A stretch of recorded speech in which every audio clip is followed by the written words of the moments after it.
Welcome to DIY Solar and Wind. I'm doing shout outs this week.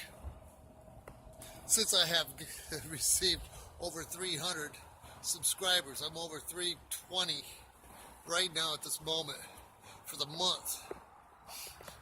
If you're new here, go ahead, click on subscribe, click that little bell, and yeah, give me a thumbs up and make comments. So,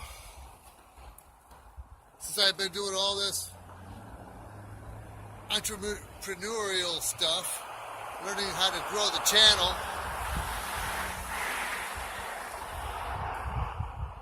and I haven't been making a lot of comments on everybody else's, I decided that I would pay them back for being loyal to me, and I would shout them out. And that's a challenge. Shout each other out. All your greatest participants, shout them out. This is shout out number 8. So if you want to learn how to do the solar yourself, it's in the description below.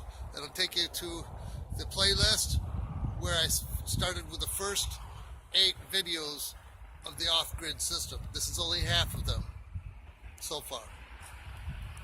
But here we go with the shout out.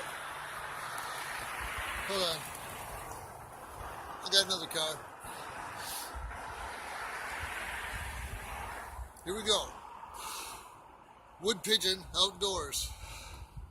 RG Outdoors. Planting Seeds for Life. Panhandle Prepper. Young Prepper Teen. He's lifted weights. Oh, that's Panhandle's son is a young prepper. So, it's pretty cool. David Armstrong and Granny Monster. She's one of the newest members. So, she's got some cool stuff. I'll be checking out a couple of her videos here pretty soon. Thank you for joining up, Granny Monster. Alright, that's shout out number 8. If you want 300